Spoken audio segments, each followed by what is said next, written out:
CC, CEO, wanna change your life? Come see me, yo. I'ma teach you how to build up wealth for your family, not just for yourself. I'm a bestseller, a house flipper, a businesswoman, a go-getter, a big investor, a gold builder that could teach you to get richer like millions, baby. You really about to fill your savings. You about to have multiple streams to pass your children, baby. Let me teach you to get your credit on track in the long run. You'll make it all back at Catalyst and watch it all psychology black-owned firm, but we ain't all black. What's up, everybody? It's your girl, Constance Carter. Now, let me ask you a question. I know I came through really, really hyped because I was over there. The CEO for the change. I do that every time we do the intro. And boom, I'm already done. So let me ask you a question for everybody who be on here every day with me. How many of y'all know y'all know my song by heart? Yeah, it's CEO. Want to change the light? Come see. Who knows it? Who be jamming with it when it comes on? Yeah, it's CEO. Want to change the light? Come see me. Yeah. Who do that? Anybody like it? This song is, we did this song back in 2021. That is actually a full song by the ladies of Catalyst Real Estate Professional. So that is actually, let me see if I can find it, but that's actually the ladies from my office. We recorded that song at two of my offices. So I had two offices, one in Stockton, California, which was a beautiful office. It was on the water. It was great. And then we had one office that was in Sacramento, which was also a co-working space. It had an event venue. It was really dope as well. So actually, let me do this. I'm just going to show you a clip. I'm going to show you a clip of how it went. Okay. Anybody want to see it? Even if you're not interested, I'm going to show it to you anyway. And we're going to get to it, but hold on. Let me see. 222, we got you. It's called 222, we got you. And the way this came up is we used to, in my office, we would do these lives. We do these live summits. And I came up with this concept about what you need to get qualified for a home loan. And I said, you need your 2 years tax returns, 2 years bank statements, and 2 months pay stub, last two pay stubs. So those are the things that you need to start off with qualifying for a home loan. And so that's what we used to say. We kind of coined that term 222. And one of my agents, Taisha, she used to do all kind of like little skits and stuff. It was really cool. And she was like, she did one like a skit, like her real estate with like it was a Friday theme and all this. So she was like, I want to do a rap. She was like, she asked me if I want to do it with her. So I said, yeah, y'all, my ass hijacked her whole rap. Like I became the director, the producer. I wrote some of the verses. I was like, and I felt so bad. I had to apologize to her afterwards because this is not even my idea, but I took her idea and I straight hijacked it because that's just what I do. But I invited some of the other women in the group within my organization to participate. So here's the actual video. Let me show y'all real quick.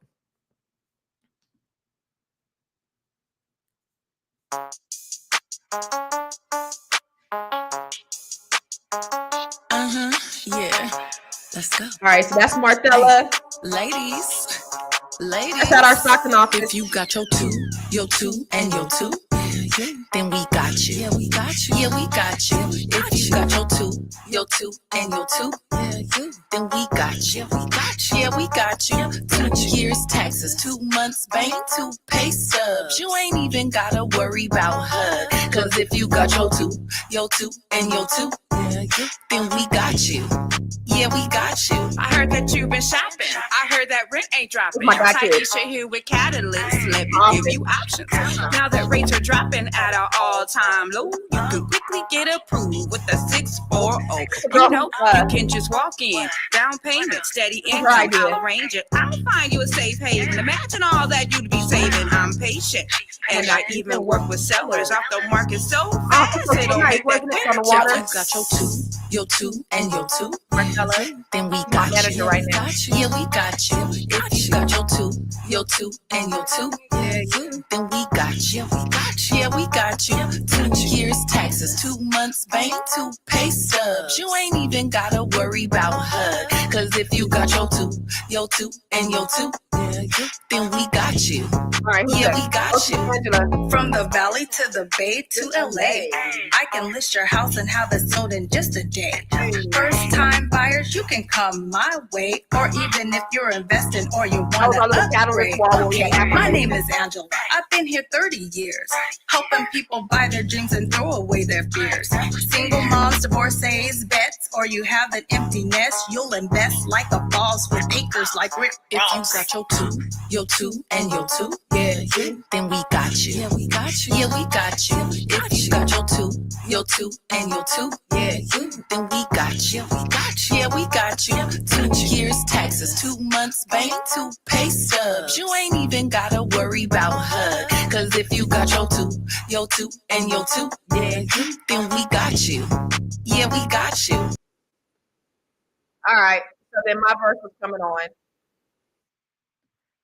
And there's my verse. Yeah, it's see. So that's how that song was birthed. It was actually a song that we had inside of our group, which was it was totally cool. It was fun. We recorded at both of our offices. It was pretty cool. So anyway, I see y'all like our song, but that's what it was. That was the origins of the song. In any case, you already know every time I come live, I love to know who you are and where you are watching from. So I want you to talk back to me and talk black to me, y'all. Listen, where y'all watching from? I see who we got on here. We got Sunshine. Sunshine says she may not be able to join us, but we always want to give her a shout out because she's always watching and she's always putting her Black-owned business, Victory Village Wellness Center. They travel at no additional cost, y'all. So if you need laser, lipo, M-sculpt, red light therapy, sauna, detox, cosmetic, post-op care, lymphatic drainage treatment, see your girl. And she travels. So she goes from state to state. And then she said yesterday that she just signed a franchise agreement. So she's franchising her business. So people are moving and shaking. And I'm so proud of her. And I'm proud of the rest of you. I see Sophia from Stockton. Where is everybody else watching from? Oh, I see Booker. What's up, Booker? Always faithful. I appreciate you always tuning in and watching me, Booker. That's what's up. Thank you so much. All right, Black Lexicon. Black Lexicon normally listens to our Fly Nubian Money show, so he's listening to us this morning. Thank you. What's up, Alicia from San Antonio, Texas? I appreciate you. I appreciate that's our song. But again, that was from 2021, so it's like 4 years. You said, James Higgins, girl, you continue to keep my attention. Girl, I'm at work. Black knowledge is an essence. I love it. I appreciate you guys. Venus, Texas, Bowlegs Catering. Okay, all right, we got another business. We got another Black-owned business. Venus, Texas, Bowlegs Catering. So that's the other thing is if you have a Black-owned business, I want to be able to shout you out. The only way that we're going to make it through this crazy economy with these crazy people in office is if we support each other. And I'm so happy. I am happy about what's going on. I'm not, but I am. We ain't never in America. Black people have never been. We have never been comfortable. This system has never been designed to work for us. So, typically when America has the cold, Black people get the flu. But I think this is a new day where we are going to be able to mobilize and get together so that we can really make an impact. Let all them people up there fight and do what they do and dismantle everything that they're dismantling. That is quite okay. Because now our conversation has changed drastically. We went from, I don't do business with Black people, to not only am I doing business with Black people, but I'm starting my own Black-owned business. I'm minding my own Black-owned business, and I'm minding my Black-owned business. We're doing that too, right? So we minding our Black-owned business this next 4 years. We already said it. And we're also going to mine, M-I-N-E, our Black-owned business. What does that mean? We're going to work. We're going to build. We're going to create. We're going to grow our Black-owned businesses. That right there is the most important thing that you can do, because you can invest in stock. You can invest in real estate. Those are really wonderful investments. You get a great return on your investment. There's nowhere where you're going to get 100% return on investment than like you investing in yourself. A good friend of mine, I talked to him yesterday, right? I was talking to my friend yesterday, and I was telling the ladies in Net 7, we had Net 7 Collective last night, and I was telling her. So a good friend of mine, he actually calls me his mentor, but shit, he's far surpassed me. He's my mentor at this point, but he started Bump Box, the big boom boxes. I don't know if you've seen them. All the rappers have endorsed them. They're all, you know. So anyway, I'm selling one of his properties, and we were talking yesterday, and I said he said. He was asking me about, you know, some tax stuff, tax strategies with his property. But he said, I just got a $40 million deal with Dick's that has nothing to do with Bump Box. Like, this is a totally different business. I'm like, the hell? So he's asking me different vehicles to put his money in to get a return on investment. I was like, you can put it in here, you can get 10%, you can put in there, you can get, you know, this percentage. And he said, no, I want 100% ROI. I said, that's what the hell I'm talking about. When you invest in yourself, you get 100% return on your investment, because everything you put into it, you're going to get out of it if you are consistent. Okay. One of my favorite scriptures that I learned when I was an adult is, don't be weary in well-doing, for in due season you will reap your harvest. But then there's another part to that. If you faint not. So everything that you sow into your business, you are going to reap back. Everything you sow into yourself, you're going to reap back. You just got to be consistent. And what's that next part? If you faint not.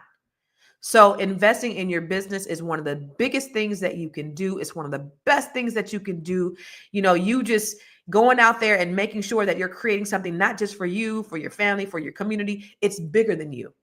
And when you look at it, and that's one thing that people have a hard time doing, is when they're looking at, okay, well, why is somebody going to use my services over somebody else's? Well, I'm not good enough. What if I fail? What if I'm successful? Then the demand on me is going to be more. It's going to be greater. Well, what if you succeed and not only you help yourself and not only you help your family, you create a legacy for your children, your children's children, but you're also able to help your community. It's bigger than you. You investing in you is bigger than you. It's effectuating change in so many different areas that you don't even see. When I started investing in real estate, it was never about me. It was about, how can I help people? But look how I'm able to help people like you who are watching me, who watch me every single day. And I don't even know 99% of you guys, but there's something that I say that helps you in some way. And that's the whole purpose. My purpose is helping people. My passion is helping people. So I'm able to effectuate change in other people's lives just by virtue of me being in alignment with my purpose. What are you doing is the question, to be in alignment with your purpose. Are you in alignment with your purpose? You creating a business, you being able to monetize your business to be able to help somebody else, because people a lot of times will pay you handsomely for what it is that you do. So what is it that you do that can help effectuate change and help somebody else? That's the reason why I'm doing a training tomorrow. It's called the Bring Your Idea to Life training.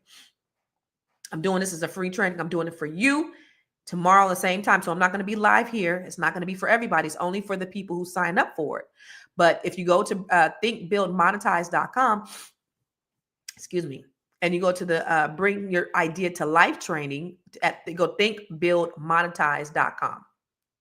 And if you sign up for this training, I'm going to show you tomorrow how to identify your unique genius, how to build your framework to create your business brand, and how to monetize it. We're going to talk about that tomorrow, and that is absolutely free. Y'all, listen, I charge $500 an hour to do one-on-one coaching with me. I have other trainings that I charge for. If you are in my cohort in the Net 7 Collective, you have to invest in yourself to become a part of that. This is a training that you're getting from me live for free. I just actually completed the Bring Your Idea to Life, which is the expanded version of this. It's a 2-day training. I did that over the weekend, and we had some amazing outcomes. Here's Janelle. Hopefully, Janelle, if you're watching, shout out. So basically what I really got out of this is I came with just an idea. I really didn't know how or what to do, but listening to all the tools, listening to other people, getting that personal recommendations, it really just helped me a lot. I walked away with not only knowing what I came in with, but what I was able to accomplish while I'm here in my next steps.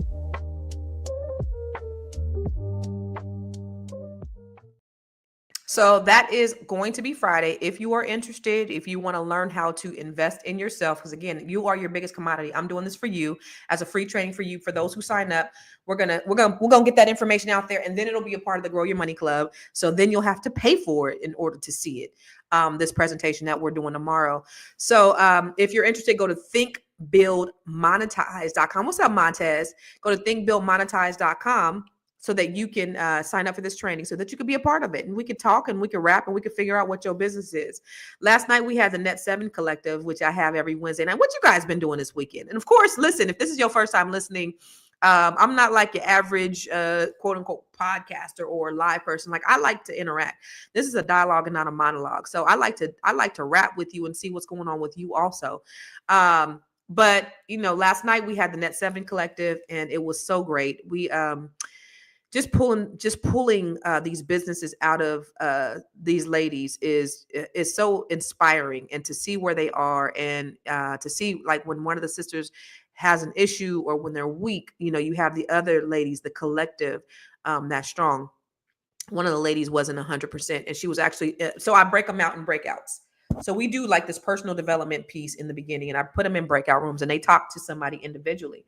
And so Miss Black Hollywood, she was actually in a breakout room with another lady, and she was going through some things that nobody knew, and she said, can we just take a moment to pray? And that's what we did. We stopped what we were doing and we took a moment to pray for her. And what I didn't know was that she was having surgery today. Like, as we speak, she's having surgery right now. But just having that support of sisters. And one of the things that the young lady said, that is having surgery today, she said, I tend to isolate when I'm going through things. And I'm so glad that I didn't isolate. I'm so glad that I pushed myself to come on here, and she got the support. And that's what the Net 7 Collective is about. Is you have a group of women that are not just building wealth. They're not just, changing things for their family, but they're doing things for each other. It's iron sharpens iron in live, direct, in a real way. We are actually practicing collective economics in real time. And so that's the thing that I love about the Net 7 Collective. So if it's something, we're still taking potential people to be a part of the Net 7 Collective. I'm inspired by being the other women, and they inspire me. We inspire each other, and it's just a great community. I built something that I really, really needed. And so that's what the Net 7 Collective is. So if you're interested, go to net7bbs.com and fill out the form, and I will get a copy of the form. And then we can talk about it and see if you're a good fit. Everybody's not a good fit. Some people are, some people aren't, and that's okay. Sometimes it's a mutual thing that, you're not a good fit. I don't choose everybody. That's just the reality of it. And it's some type of elitist thing. It's just really what we need in the community for the synergy. And if your synergy doesn't match with what we have going on, because it's only positivity, it's only like, it's a safe space. And I have to make sure I protect the energy inside the room. April, who was on here yesterday, she said to me, I'm wrong. I was wrong in something. I was talking to her this morning. She's like, I was wrong about something. And I said, what? She was like, I hate to admit that I was wrong. Cause me and her, we get into these things and, I'm right. You right. I'm right. Whatever. You're right. I'm right. Anyway. So she said, when I told you to just let, just let people in and just take their money and let people in, that's not the right thing to do. I said 100% right. All money is not good money. No, sir. All money is not good money. I will not have anybody coming in and messing up the sanctity of the space just because I'm getting their money. This is not that type of situation. I've always been the type to forfeit money before I will let somebody come in and ruin the synergy of my company, Catalyst Real Estate Professionals, of my community, Net 7 Collective, or anything that I'm associated with. Peace is way more important than any amount of money anybody can give me. It's not about the money for me. So I do want to get into the whole idea of the Department of Education being dismantled as of today, because that's what you're here to talk about, right? That's what you want to listen to. And this is important because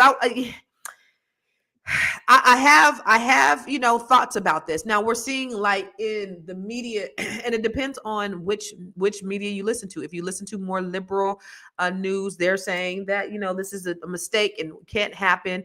If you listen to conservative news, they're saying it absolutely needs to happen. I think there needs to be a balance in how we're talking about dismantling the Department of Education. That's going to be extremely important. What's happening with it? So I want to look at some pros and cons and give you some updates and how it's really affecting us. Okay. Black students are already struggling in underfunded schools. I have some statistics about Black kids. I think I put it in my notes. Where was it? Oh, actually, no. I actually have a graphic. Let me see. So what's happening to the kids in our schools? Let's talk about it. Disparities in discipline. This is extremely important. Black students are nearly twice as likely to be suspended without educational services as white students. Specifically, they are 3.8 times more likely to receive one or more out-of-school suspensions compared to their white counterparts. This is happening to our kids. I was in where I'm from in California, in Lodi School District. They did a study, and see by them dismantling the Department of Education, we're not going to see these types of reporting, because there's not going to be any reporting reporting requirements that they're going to have in these schools. But let me see. There was some other statistics that I had in here too. Let's see. Where is it? Here we go. I should have put this on graphics. All right. So higher suspension rate. So in Lodi School District, they did a study that Black students were 15 times. This said 3.8 times percent more likely that their Black students are 15.8 in this school district when they did a study to get suspended for issues that are similar to their white counterparts. Same as in the criminal justice system, 15% more likely. So there's absolutely some racial disparities. Schools with majority Black student populations often receive less funding. Now, in my TED Talk, I talked about that. White schools receive $2.3 billion, $3.2 billion more in funding than Black schools.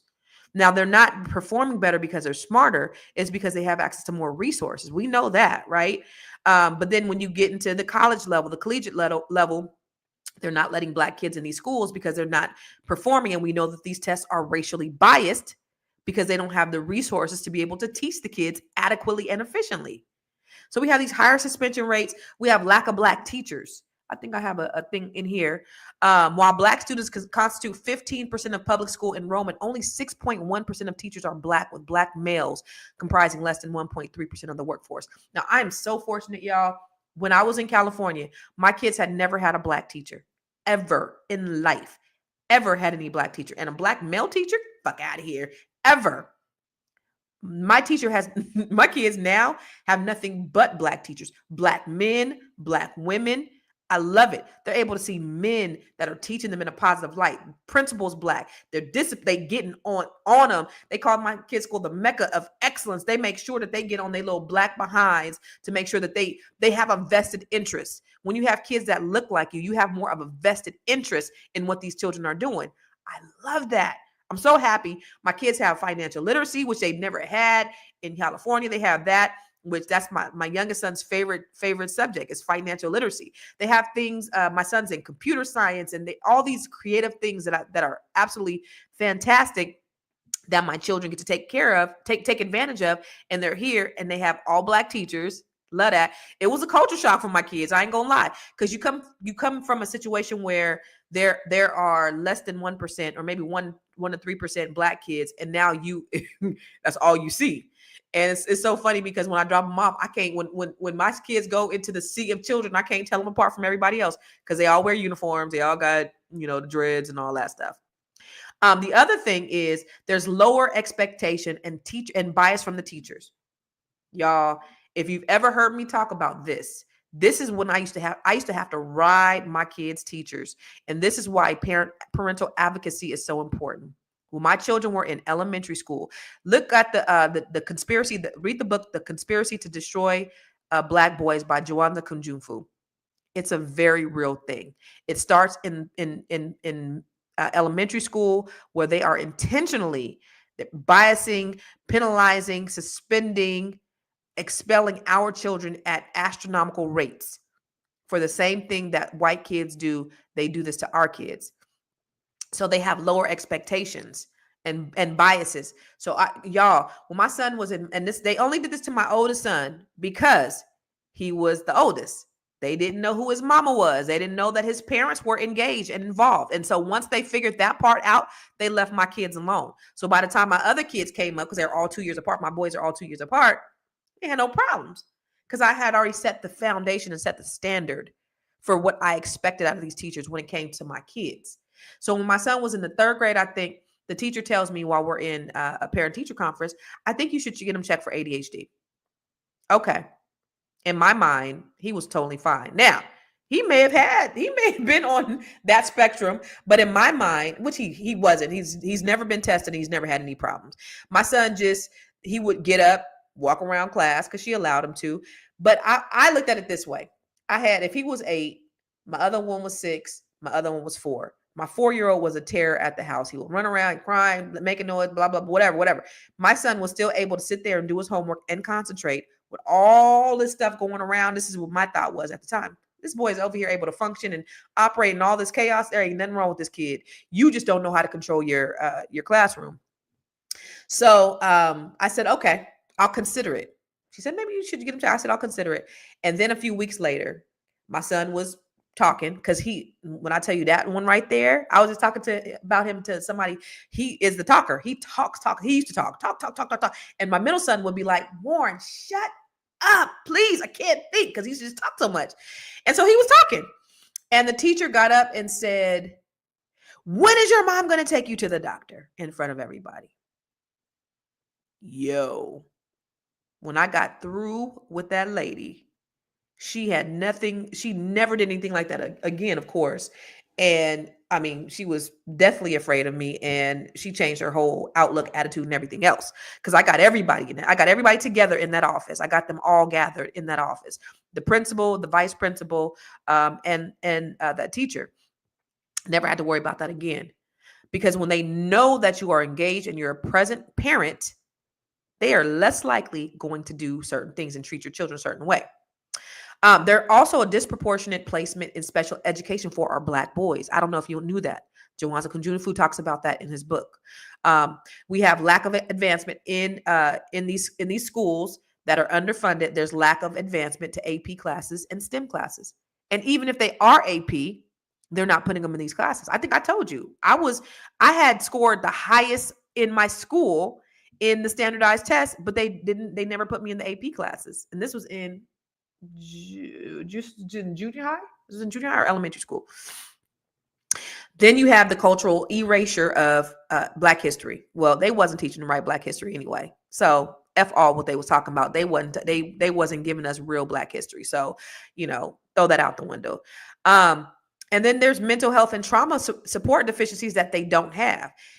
So they criminalize our kids. They're not teaching them the history. They're biased. They're putting our kids in special education. This is what's going on. And I want to talk. We're going to talk about the pros and cons of the dismantling of the Department of Education. I want to know what you think about this, because what's happening is, if we listen to the media, we complain about the schools, we complain about the systems. And that's actually what we were talking about in Net 7 last night, because we have several educators and they're like, oh my God, Trump is dismantling the Department of Education. What are we going to do? And, of course, for these Title I schools, which are the low income schools, are going to be deeply affected.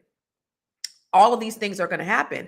So what is your opinion on what's happening with the dismantling of the Department of Education? Do you think this is a good thing? Do you think it's a bad thing? Is it long overdue? Do they need to kind of watch what they're doing a little bit before they do it? Like, should they be taking, more careful steps? How do we overhaul the Department of Education if it needs to be overhauled?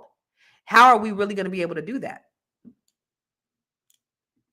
Booker says, I volunteer at elementary school, and this is true. The teachers are burnt out and giving up. It is a mentorship program. Just want to encourage people to get involved and be the change. I love that. I love that. What do you guys think? Should they be dismantling the Department of Education? Do you think that's a good thing, or you think that's a bad thing? I want to know what your comments are. Put it in the comments. What do you guys think? So y'all ain't saying nothing. There's a lot of y'all watching, but ain't nobody. Y'all peeking, but y'all ain't speaking. What's really going on? What's really going on? So let's look at that objectively. When we say that we need an overhaul, I want to ask you guys a question. I don't know if you guys remember. Remember this lady, Kelly Williams Bowler? Do you remember this story? This was back, I think, in 2011. This lady was jailed for sending her daughter to a better school. Schools are so bad in our neighborhoods that, people will lie to put their kids in better school. She was in Ohio, and she was convicted of lying about her residency to get her daughter into a better school. Her daughter, her father actually lived in this district. And so she was using her father's address to move into this district, and the school got suspicious. They sent a private eye. They spent their resources to send a private eye to follow her to figure out that, hey, she doesn't really live here. And oh, by the way, she served time. Her father ended up investigating her father for something totally different. He goes to jail for 11 months for something totally different, and he ends up dying in prison. All because she wanted to put her kids in a better school district. So her father dies, her family's destroyed, all of these things because she wanted to put her kids in a better school district.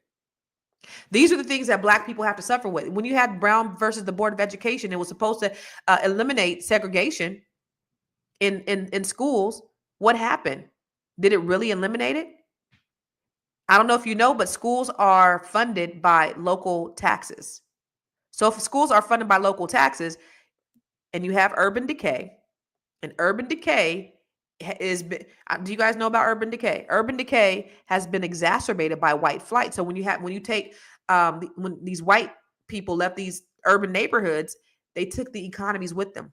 The federal government or the local government stopped funding these communities. They would take out all the local stores, all the economies. Now we don't have any money. Now we have blight. Now we have decay. And the little bit of local taxes that we have are going into the schools.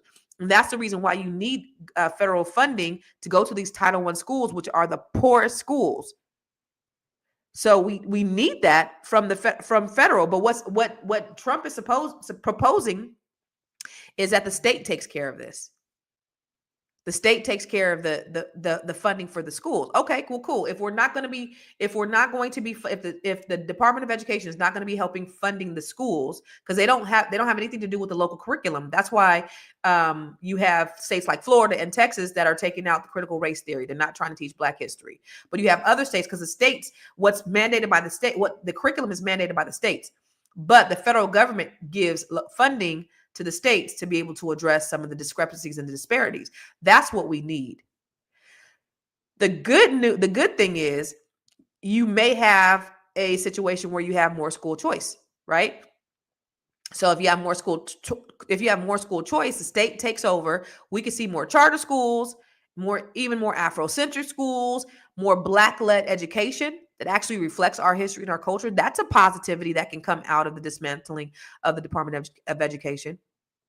We can see less federal red tape, because if some believe that education should be local, so communities can have more say over the curriculum than what the government says, the state says, right? There might be more entrepreneurial opportunities. Black educators and investors could build more private schools, online academies, and tutoring programs to fill in the gap. Let's look at what the opportunities are, okay?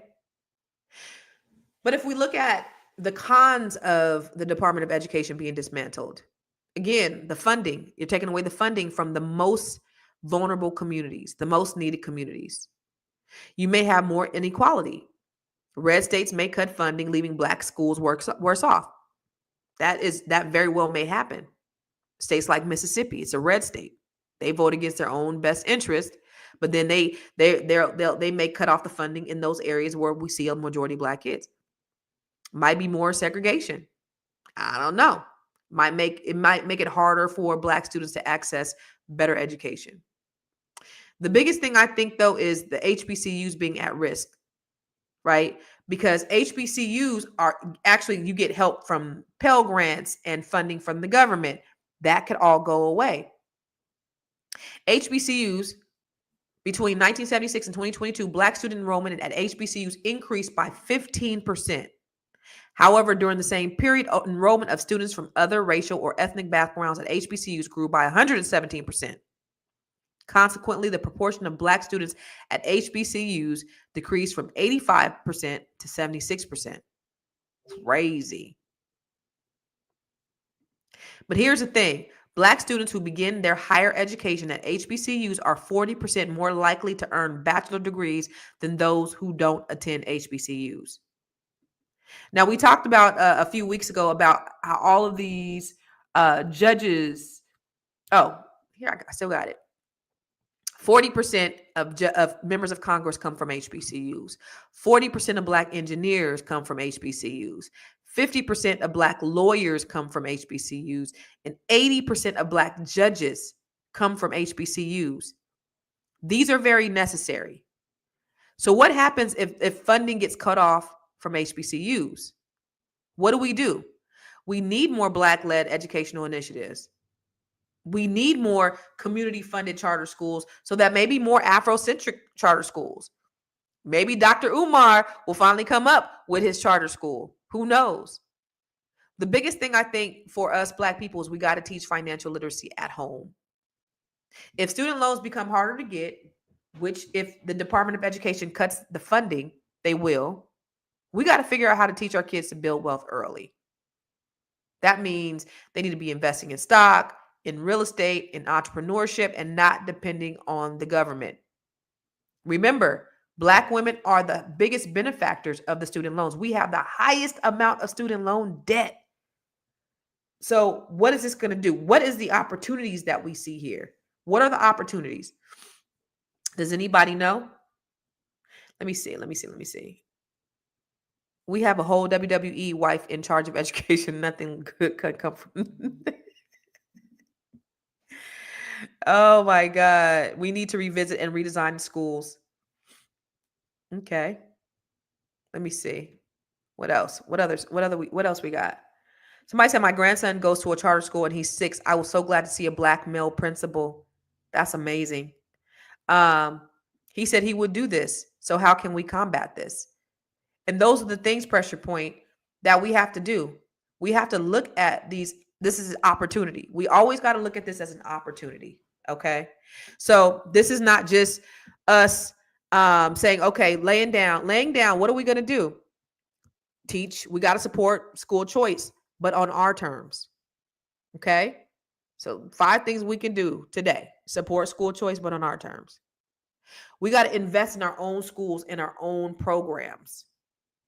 We have to fight. So we can't, gone are the days, y'all, where we depending on the government for anything. This is what they're letting us know, that we cannot depend on the government for anything. So gone are the days that we have to depend on the government. Okay. We got to fight for HBCU funding. We need to put pressure on the state governments to keep funding our HBCUs or create new funding programs for Black colleges. We have to teach financial literacy at home. You guys are learning financial literacy here. Hopefully you're investing in yourself. And that's the reason why I have the Grow Your Money Club, so that I can teach you how you can have financial literacy, because it's important that not only are you learning, but you are sharing. That's the great thing about the Net 70 Collective and the Grow Your Money Club. I always teach, yes, learn. Don't be just hearers of the word, be doers of the word, but also you have to share it. Let me tell you about the Grow Your Money Club really quick before I finish the rest of them. Have you joined the Grow Your Money Club yet? If not, why not? The Grow Your Money Club is a comprehensive program designed to take you through the complete wealth building journey. We don't just offer random courses, we guide you along a clear path, starting with fixing your credit and becoming a certified credit expert, to building your business, increasing your cash flow, diversifying your portfolio, and ultimately letting your money work for you. With over 30 trainings designed to increase your net worth, you get to either purchase the trainings individually or go through the 12-month roadmap. Here are just a few of the courses. From campus to cash flows. This is teaching your children to become real estate investors. The wealth map training shows you how to eliminate your debt, increase your credit, and diversify your revenue streams. You can learn to write your book using ChatGPT. Learn how to build your online community. What about 8 ways to make money using AI? Oh, and here's 7 online revenue streams to fund your $1 million dream. How about learning how to purchase tax deeds or land banks? What about getting started in government contracting? If you're a rookie, the Real Estate for Rookies training has everything you need. The Business Blueprint training will help you build your business foundation, get business credit, get business funding, and learn how to pay yourself so that you can scale your business to the next level. Or perhaps you want to create jaw-dropping video content using CapCut, Midjourney, and ChatGPT. There are so many trainings and master classes within the Grow Your Money Club, and I also drop 1 new training per month. You do not want to miss out on this opportunity to invest in yourself, because guess what? You are your biggest commodity. You are your biggest investment. Join the Grow Your Money Club today.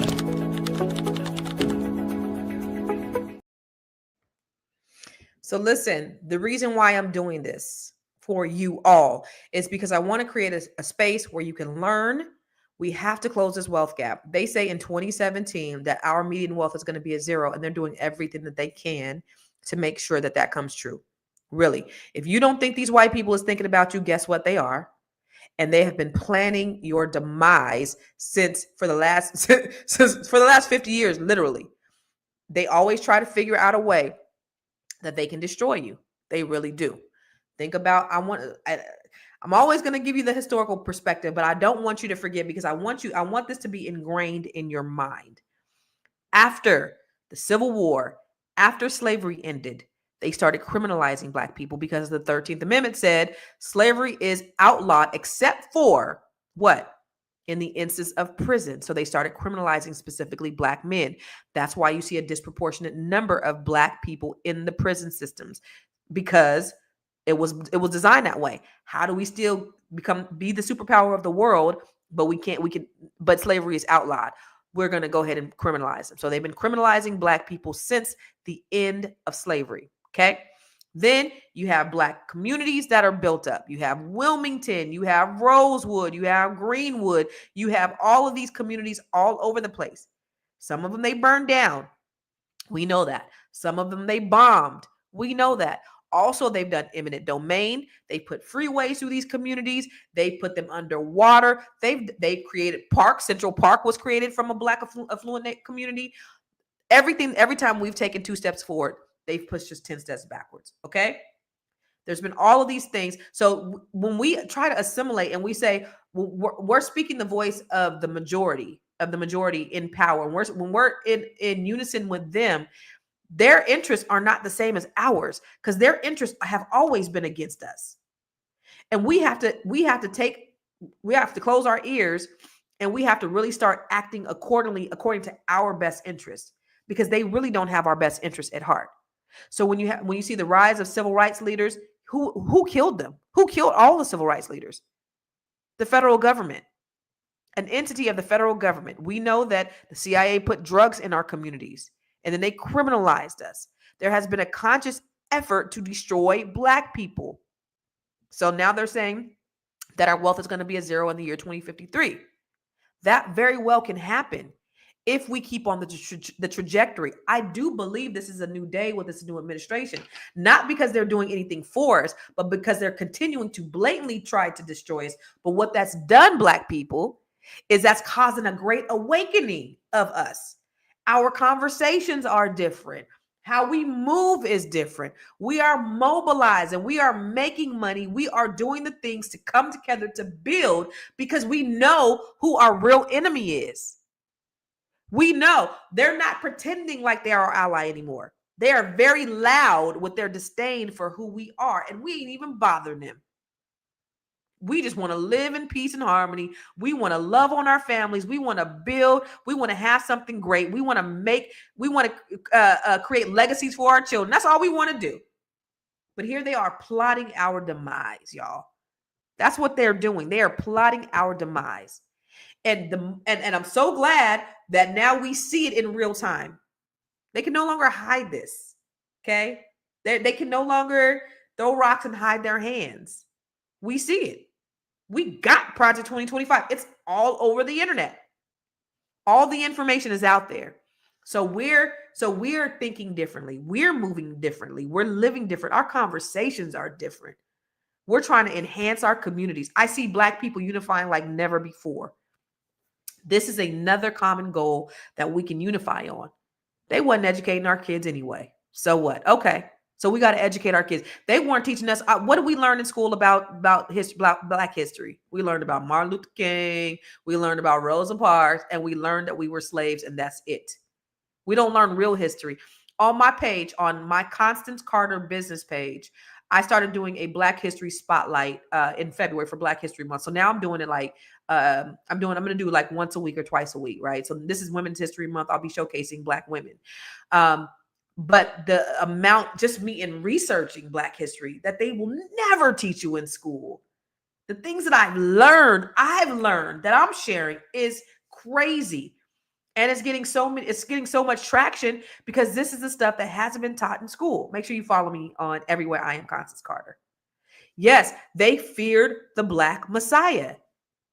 J. Edgar Hoover said the biggest threat to America was Negro unity. All we trying to do is feed our families. All we trying to do is live without you brutalizing us. That's all we want to do. And you want to continue to oppress and brutalize. Somebody said on one of my posts the other day, well, it was a white guy too. Indians have darker skin than you. You know, they don't complain about discrimination. People really think that. Or why is this race doing this? I said, how dare you come on my page and you try to compare us to somebody who has not had any of the same experiences that we've had. Get your ass up off my page with this bullshit. Because they don't know, and they refuse to empathize with us. And they're never going to be able to walk in our shoes. So therefore, they have no empathy. They try to empathize as much as they can, but they really don't know what it's like to be Black. Oh, yeah. Somebody called us the darks yesterday. Remember somebody called us the darks? I don't know if he was on there. Some Confederate person happened upon the stage yesterday, the page yesterday, and he called us the darks. That was real cute. But this is why the conversation needs to be changed. So I look at this as the glass is half full, as I try to do with everything. And I try to think about, okay, what can we do to solve the problem? We got to be less dependent upon the government. We got to have more sovereignty within ourselves. We have to have more autonomy with our children. We have to do those things. Because if we leave it up to them, and we've left it up to them for the last 50 years, what's happened to our children's education? You will go into a Black school that was had no money and was tore up and was impoverished, and those kids were thriving, just like in South Africa, right? When you go to South Africa and you see those kids that are in schools on them dirt roads and in them dirt clay classrooms, those kids are learning because they had to, because their administrators cared about them. They're not criminalized. Our kids weren't criminalized. The teachers loved them. But as soon as we were sent into a burning house with integration, then we start to see this huge disparity in how our children were treated. We started seeing disparity in test scores. They were saying that we're not as smart. Our IQs aren't as high. Come on. It's all of those things, y'all. All of those things are contributing factors. So we have to take control of our narrative. We got to control our own narrative when it comes to our children, when it comes to our life. We got to stop depending on the government. That's where I'm at. Where y'all at? What y'all doing? So let me see if I got any Britt said, I went to a public school, then private, which turned to a charter school. Then we moved to a suburb. The inner school cities didn't have central air. Listen to this, nice new books and better food options. And they're talking about getting rid of the libraries, by the way, y'all. I think, let me see, who else? We all need to grow food and teach the kids about growing food when they're young. That's real. If we can pay for football and basketball camps, peace in the world, you stepping on toes now. Now you getting into the business. Some of those funds to Black education. Oh, now you stepping on. Now you talking about accountability. What you doing here? What are we doing? Okay. Let's see. Let me see what else.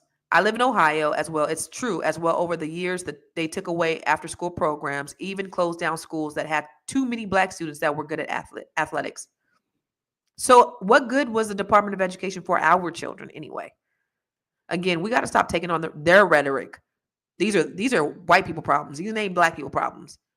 Yes, we have issues tied into that, and there's black educators that are losing their jobs, and these Title I schools. I have some of the ladies inside Net 7 Collective who teach at Title I schools. This is important. My question to them last night was, well, then how do we pivot? Then how do we shift? And my directive to them last night is, we have several educators inside the Net 7 Collective. I want you guys to get together and create a small group and think about what you guys could do together as a collective of educators, of what you can do to change the narrative. Because we have to be intentional about what we're doing. We can't wait on the federal government. They don't give a damn about y'all. Newsflash, they don't. Parents have to teach their kids, do homework, make sure their kids are doing their homework when they come home, and pay for tutoring for their kids. Yep. Brother Man said, we have too many of our young men and not women that can't wait to go to prison. You think so? After civil rights law was passed, they've been working hard to dismantle. Come on, peace in the world. You see that. Welfare. What happened? Can't have no man in the house, but you're not going to give our black men no job. So now we got to choose between, do we have our black man in there with our 6 kids? He ain't got no job. I ain't got no job. We just going to be looking at each other with love, and our stomachs is touching our backs. Or do I go and ask the system for help to give me some kind of assistance, but you can't be in the house? And oh, by the way, if you do come home, you got to hide in the closet, and we are subject to possible raids by these people. And you have to, just humiliate our men to be able to accept that. You are absolutely right. After the civil rights piece in the world, they've been working hard to dismantle the black family. If you don't believe me, all you got to do is Google is your best friend. Chat GPT, bro. For real. Parents need to make sure their kids are able to read and do math. Yep. Here's the thing, too. I'm glad you said that. No matter if you go to a school that has more funding or less funding, parental involvement is the biggest differentiator when it comes to that. The government is not hiding their true intentions anymore. Education is our black messiah, the knowledge. Yes, James. I try to keep my friends and coworkers informed. Make sure that you share this with your friends and your coworkers, because they need to hear this. They need to understand. And I may rant especially about our history, but here's the thing. A lot of people have opinions based upon what they see in front of them. They don't know what's going on. They don't have a bigger worldview, a bigger picture. And so I always want to go down that road and just paint this picture for you so you really understand what it is that we're dealing with. Because you will hear people, especially with microphones, that say the most ignorant ass shit you would ever want to hear, but they have no historical context for what they're speaking on. And so if you really knew what was happening historically, then you can really kind of formulate or hypothecate or have a hypothesis or educated guess or an answer on what's really going on, an educated dialogue, so that's the reason why I always go down that road, because I really need you to understand what it is that we're dealing with and who it is that we're dealing with and why it's so important, y'all, for us to mobilize. Constance, you are enlightening us to ask ourselves who controls what gets in history books, schools, and only hear about Martin Luther King and Malcolm X in every generation. We got to do better. We have to do it. We got to figure something out, right? We got to start our own school system, something. Educate our kids at home, something, right? Brother Man said, we are waiting on the wrong people to solve our problems. Unfortunately, it is not a silver bullet answer. Everyone pick a cause and go for it. That's what we need to do also, right? But the real thing, I think, is to get active, get information, do something. Don't wait for somebody else to do it. I'm going to wait to see what they do before I do something. Nah. If you have kids, if you have grandkids, if you have nieces or nephews, there's little things, there's little needle movements that you can do to kind of make a big impact. We do need to create our own system within our homes. Yeah. Our relationship, stop thinking the other way is the right way. Yep. Good stuff. They have resources to help their students all over PWIs. And in the inner cities, I barely got help and struggle. That's so sad, but that's so true. Ain't it, Britt? We'll be forced into self-autonomy, which is good. Boom. They're already forcing us into self-autonomy, right? They're doing that. That's why I said this is the best time to be alive. Because before we were fooled by us thinking that they had our best interest. In the meantime, we're suffering, we're dying, our men are going to prison. There's a disproportionate amount of families. Divorce rates are high in our communities. Crime rates are high in our communities. Like, all this stuff is going on. And we think that these people have our best interest when they're the ones that are putting the drugs in our community, and they're saying, stop doing drugs. And then they criminalize our people for doing drugs. Then you have a big drug epidemic in the white community, and now it's an illness. We need to open up more hospitals for them. They're not putting them in prison. And listen, now is also the best time in the world to be in the state of Maryland, because not only do we have a Black governor who's so progressive, we have a Black mayor in Baltimore, my homegirl, Aisha Braveboy, who was on the show last month. She just won. She was state's attorney. Now she's a county executive. We got Black people in position. But Governor Wes Moore, he just pardoned, I forget how many thousands of marijuana offenders. He said, now it's time that we even the playing field, that we right this wrong that's happened years ago. People doing life sentences behind some weed, and these white people, and me too, because I got a marijuana dispensary, are getting paid to do the same thing legally. It's not fair. So it's so great that we have, these progressive thinkers over here that are actually doing the work to make sure that they right the wrongs that have been done to Black people. Look, Biden called Black men super predators. He had the Biden crime bill. Lots of Black families are broken and dismantled as a result of what this man did and his policies. We got to look at both of them with a clear lens. We got to look at both of them. Okay. So you guys mad at Trump. What did Biden do? What have they been doing secretly to Black families for the last 50 years? No matter who's been in office, whether it was a Democrat or a Republican. That's why we got to take that back. We have to have control over our own communities. I'm not at all mad at the lady that, I don't know if y'all seen that viral video of the lady who talking about segregation. I'm not really that mad at it. It doesn't seem like a really bad idea if we had autonomy. But like you said, who was that? He said, what'd you say about autonomy? He said, we will be forced into self-autonomy. They are forcing us into self-autonomy. That's a bar right there, yo. We need to teach them how to work with their hands, carpentry, all of that. So that's another thing with the Department of Education being dismantled. You'll have more charter schools popping up that will show them those types of jobs, because they've taken all those jobs out. We were talking last night in the Net 7 Collective. I was saying kids don't even know how to address an envelope. They don't. There's basic things that kids don't even know how to do. There's no home economics. They don't know how to cook. They don't know how to just do basic shit. These kids ain't worth a damn. They might have some brain smarts, but they don't know how to work with their hands. Well, perhaps we can bring back charter schools that incorporated those types of things, because we need them. We need that. Okay. Don't forget our people locked up for marijuana, but they own the majority of the dispensaries. Yep. Yeah. So we have to be more proactive, ladies and gentlemen, on this. We have to be more proactive in how we interact, and the government is not going to save us. I promise you.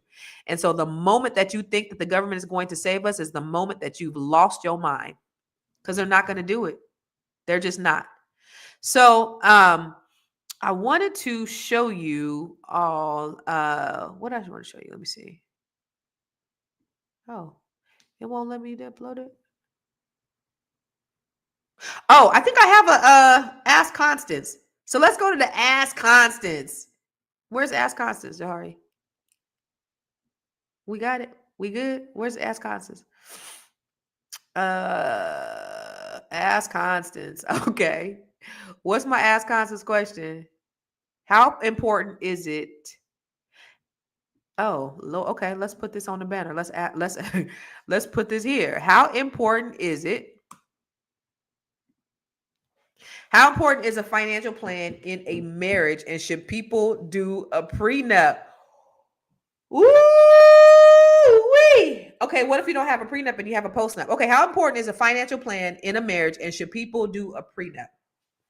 Financial plan is extremely important. That's the reason why you shouldn't get married before your prefrontal cortex is developed, first of all. And, young people, I discourage, my generation, I got married at like 22 or 23.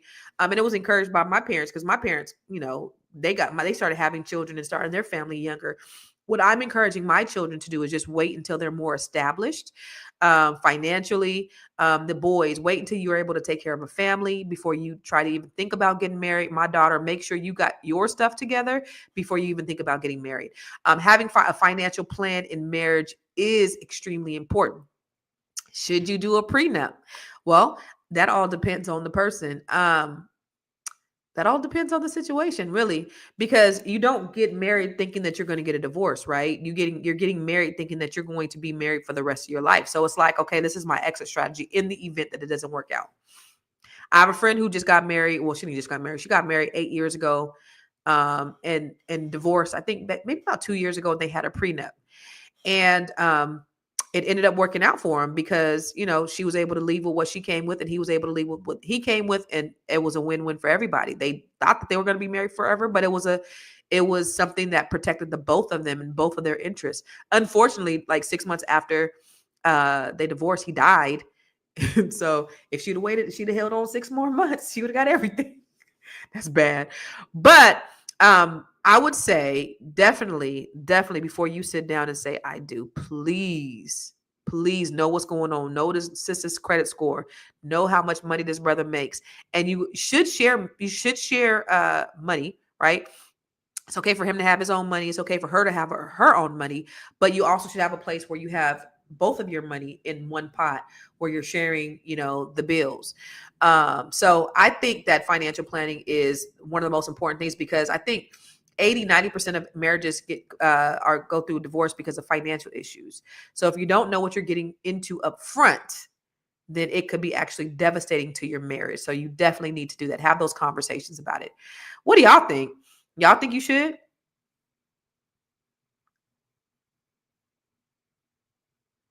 Yes, you need to know the credit score. Absolutely. Don't get married until you're 30. I'm with you, Brian Shanklin, on that. That's what I'll be telling my kids. Rochelle, okay. Bill Gates and his everything. Okay. Oh, here we go again. Brian Shanklin and your bullshit. Yeah. The reason why I said that, let me show you what this ninja said. Stop talking about his president. Yes, you need to know their credit score. Please. Peace in the world said, I think marriage is obsolete. I will tell you, when I came out of my marriage, that was the last thing in the world that I wanted to do. And even now, when people be like, oh, you want to get married? I be like, ugh. That still brings me a little bit of an anxiety. But I think if you have someone that you can kind of just I don't even know what that looks like, lay your burdens down and you can rely and depend on somebody. What a beautiful thing. What a beautiful thing.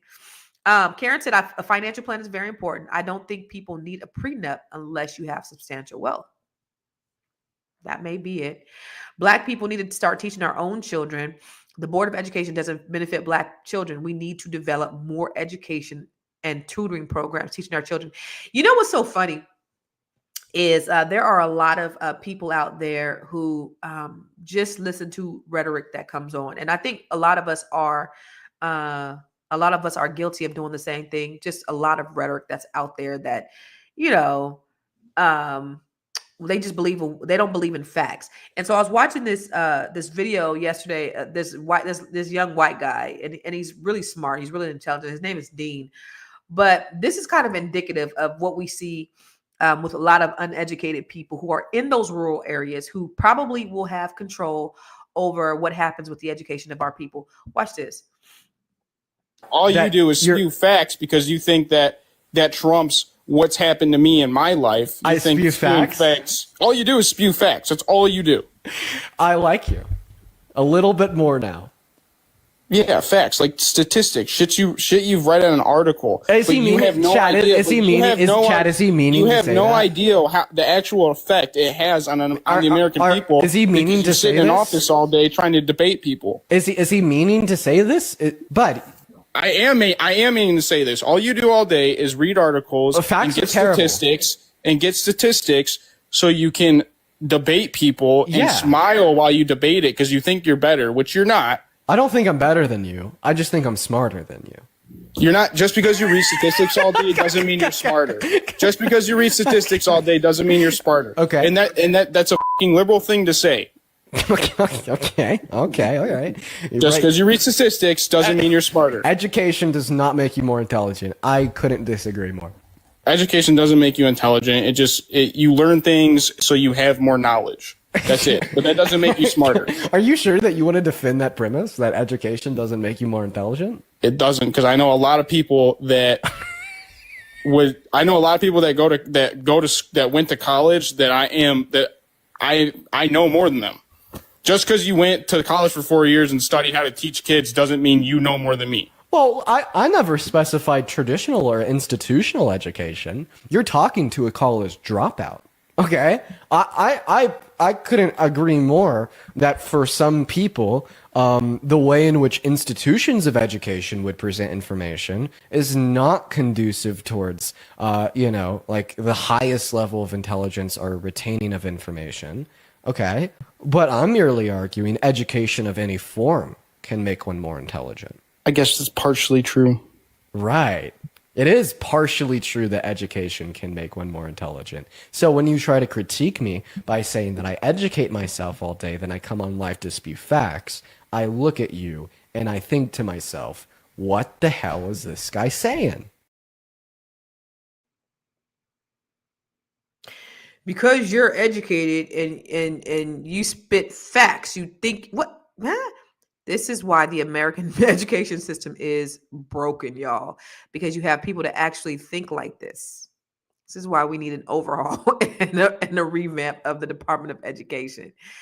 So what do you guys think? I want your opinions. What do you think about the dismantling of the Department of Education? Do you think this is a real question? I'm not asking rhetorically, but do you think this is a good thing or do you think this is a bad thing? And if you think it's a bad thing, I want to know why you think it's a bad thing. And if you think it's a good thing, I want to know why you think it's a good thing. And then after that, I want you to go do your research and see what you could do to kind of change things around. So if you think it's a good thing, why is it a good thing? If you think Jimmy Crack Corn, if you think it's a bad thing, why do you think it's a bad thing? So that's what I'm interested in knowing from you. In the meantime, because y'all take forever to put in these comments. Brian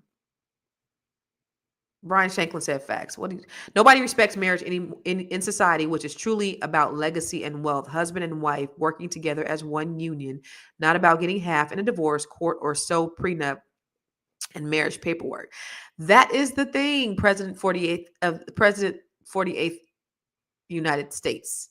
The reason why another contributing factor to the wealth gap is black marriage rates are lower than everybody else's. The reason why the Asians have such a high net worth is because they have two people in their homes for the most part, because they have a higher marriage rate. And so that contributes to the fact that our net worth, our household income is lower than everybody else's because we're doing it with one single parent. And that's just the reality of it. And that's the unfortunate thing. Jasmine said LeBron school students failing in math opens a deeper conversation. Constance, was the LeBron James school linked to the Department of Education curriculum? That's a good question. I don't know. I'll have to Google that. Thank you for that. Liz Harris said the DOE needs, put her comment up. The DOE needs an overhaul for obvious reasons. The way they're going about it is problematic. Okay, I can dig it. I dig that too. What do you do though? It's like they've been talking about literally overhauling the Department of Education, I think since the 70s, and nobody has had any real solutions. So we'll see. We'll see what happens. But I know with everything that Trump's going on, what's going on with Trump, it's caused a ripple in the economy, in the stock market. You know, we have recession looming in the air. We have inflation still growing. We have tariffs. We have, possible taxes increasing. So, all of these things that are going on, I don't know if they expected all this stuff to happen. Trump said the eggs were going to be lowered on day one. We day 68 or something like that. Eggs ain't lower. So it's just a lot going on. But the biggest thing, black people, is we have to be ready for whatever. Okay, so that means educating our children, make sure we're insulated, make sure that we are spending money with each other, make sure that we're investing in ourselves. The Grow Your Money Club. Remember, the Grow Your Money Club is a way that you can invest in yourself. Go to growyourmoney.club. That's the reason why I come live here every day, to educate you in some way. But the Grow Your Money Club is something that, in addition, that's going to help undergird you and really educate you on what you need in order to go from being just an employee to having one revenue stream, to having multiple, and having your money work for you. If you really want to make your money work for you, you need to go and sign up for the Grow Your Money Club. So go to growyourmoney.club. Now I'm out of here.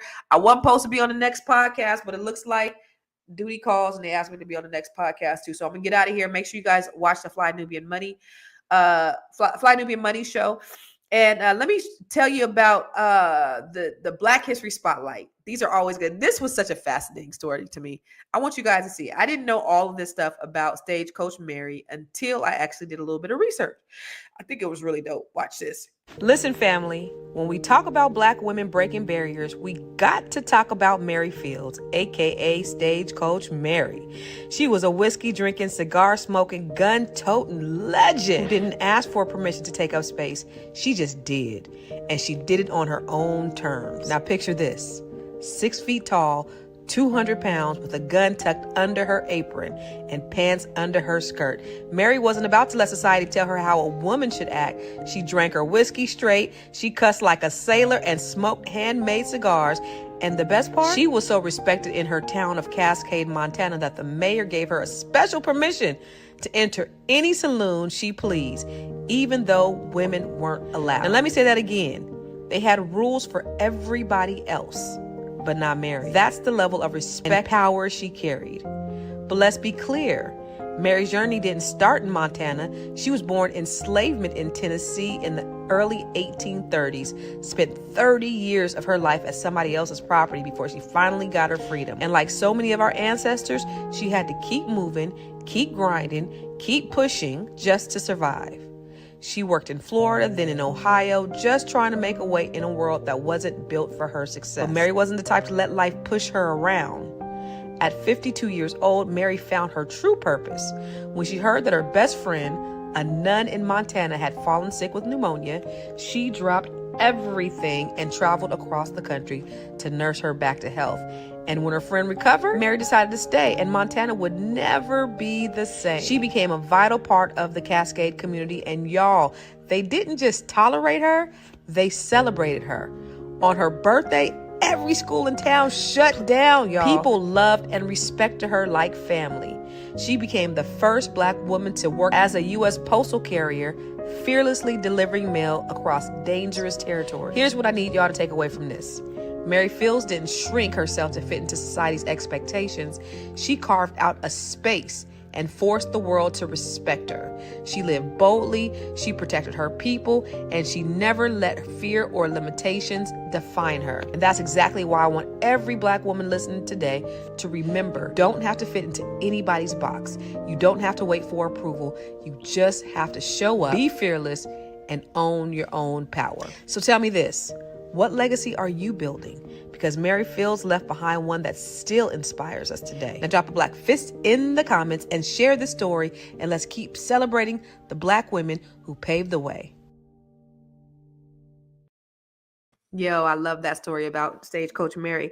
I wanted to remind you before I got out of here, I'm not going to be live tomorrow. I'm going to be doing a special training, the Think, Build, Monetize training. So I'm going to show you how to take your idea. Y'all, this is so important because your idea, your business is going to be the great equalizer in this economy with everything that's going on. So take your business and monetize it. So if you want to think it, let's build it and let's monetize and let's get in action. So tomorrow, only for the people who are registered, this is going to be a closed training.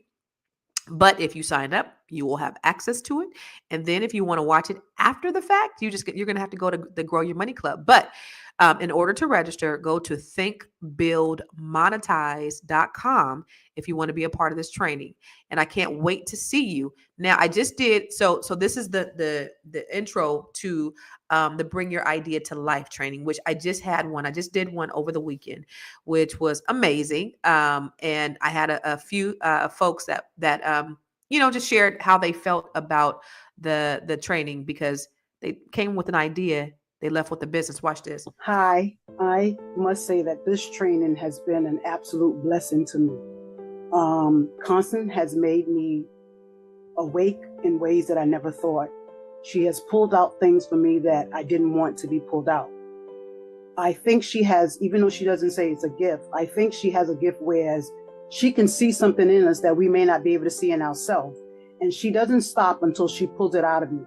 She wants the best, I believe, in her teaching. And I think she makes sure that you don't settle for less than the best. When she comes with her all, and you can genuinely feel her sincerity and her speaking to you and her teaching you. And she wants you to not just accept for mediocre. I thank her for making me see that, yes, my business vision is possible. The sky is the limit. And if my mind is made up, then what's stopping me? Nothing can stop me other than Linda. If God is with me, who can be against me? I am determined to make my business flourish and be what it should be. And it's all because Constance was willing to take the time to have this training. I can even take it again. I am so elated and excited about what she has done for me as a person. It is the best workshop I've ever been to. And I thank her for being determined to pull out of us what she knew that's in us because of what's in her and because of where she has been. So because of her journey, I am now here able to sit and speak with her and look to be a better person on my journey and to help somebody else along the way. Thank you, Constance. From the bottom of my heart, I thank you. So every time I do a training, I take it very serious. I make sure that, I sit still and I meditate and I get what I need so that I can give what I need. Your development, your learning is extremely important to me. I don't take it haphazardly. I don't come on here just talking cold off the cuff and all that stuff. I'm very intentional about when I'm teaching people, and people can feel it. People know it. So just know that anything that you do with me, it's going to come from my experience, because I have experience. I've lost a lot of money. I've made a lot of money, but it's also going to come from a place of me really wanting the best for you. And that's what I do. That's what I put that inside. I put that love inside every single one of my trainings.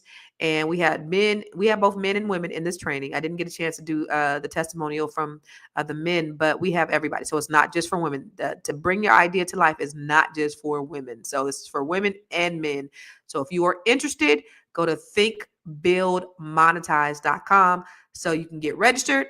And instead of coming here tomorrow, I'm not going to be live, but I will be teaching this class tomorrow at the same time, same bat channel.